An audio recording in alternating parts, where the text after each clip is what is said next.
이건 캐논의 R5 마크2라는 물건이다. 3년이라는 시간 동안 소니 카메라를 메인으로 사용해온 내가 익숙한 환경을 떠나 완전히 새로운 시스템에 도전하게 만들어버린 이 550만원짜리 카메라에 대한 이야기를 지금 시작해보려 한다.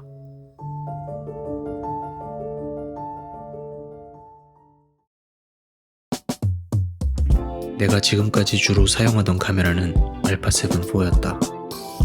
알파7C, GV1 등 여러 소니 카메라를 사용해왔지만 한 컷당 30초를 넘겨 찍는 일이 거의 없고 120p의 촬영 빈도가 현저히 적은 내 사용 환경을 고려해서 결국 24p에서 7K 오버샘플링을 지원하는 이 카메라에 안착했다.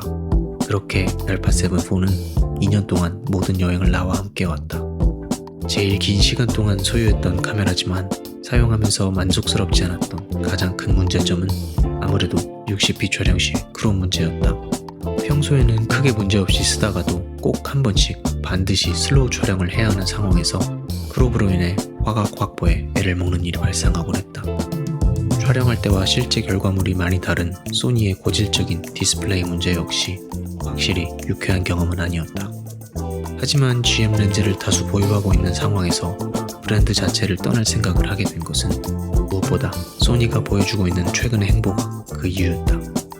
캐논이 2020년 R5의 발표로 바디 내부 로우 녹화 시대를 열었고 니콘조차 2022년 G9의 펌웨어를 업데이트하며 내장 로우 녹화를 지원했지만 소니는 알파7 5가 출시된 2026년 3월 현재에도 내장 로우 녹화를 지원하는 바디가 존재하지 않는 상황이다. 최근 출시된 캐논의 중급기인 R6 마크3마저도 7K 로우 내장 녹화가 가능한데 알파7 3부터 시작된 소니의 혁신이 이제는 끝난 듯한 느낌이 든다.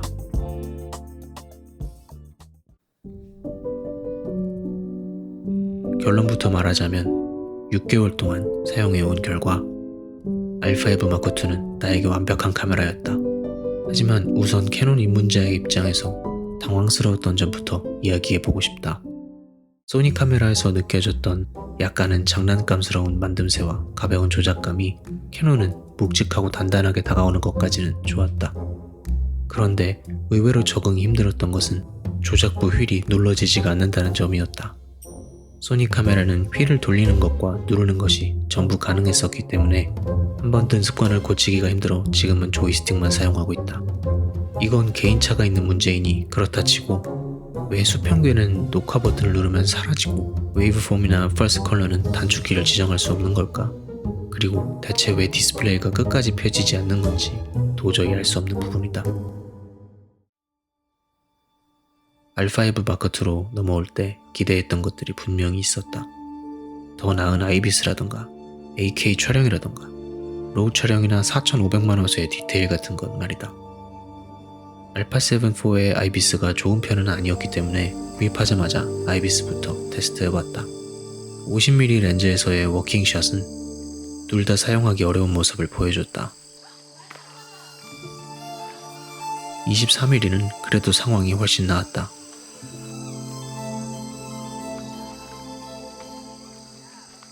다만 알파7 4의 액티브 모드의 단점이 이리저리 툭툭 튀는 것이었다면 R5 마크2의 아이비스는 주변부가 울렁이는 현상이 두드러진다.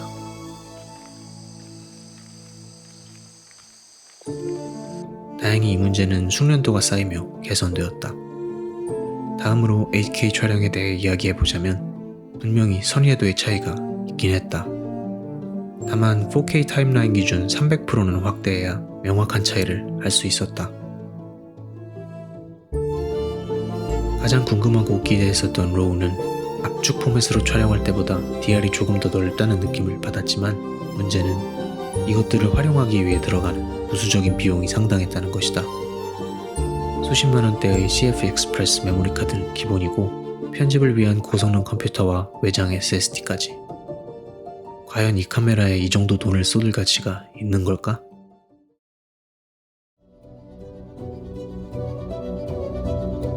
이러한 첫인상에도 불구하고 시간이 지나면서 이 카메라에 익숙해질수록 장점들이 강하게 부각되기 시작했다. 워킹샷에 익숙해진 것과는 별개로 제자리에 서서 찍는 샷들은 EIS를 끄고 아이비스만으로 화각 손실 없이 좋은 결과를 뽑아낼 수 있었고 AK 촬영의 강력한 이점은 화질의 손실 없이 2배 확대가 가능하다는 점이었다. 70-200 렌즈를 70-400으로 쓸 수 있는 것이다. 또한 무지막지한 용량에도 불구하고 로우 촬영이 가져오는 엄청난 편리함은 단순히 DR의 증가 정도가 아니라 낮을 밤으로 바꾸고 손실 없이 ISO와 화이트 밸런스를 조절하는 후보정에서의 압도적인 자유였다.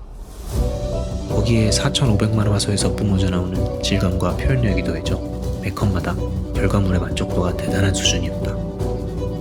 2026년 8월이면 출시된 지 2년이 되는 제품이고 신제품인 알파7-5와 R6 마크 3 그리고 시네마 라인인 C50까지 출시된 지금이지만 고화소와 적층형 센서, 내장 AK 로우너와 논크롭 60p와 120p 거기에 리그나 짐벌 없이 철저하게 런앤건 타입 내 사용 환경을 고려한다면 알파1-2 심지어 FX9이나 C400보다도 R5 마크2가 내게는 최고의 카메라라고 감히 말할 수 있다.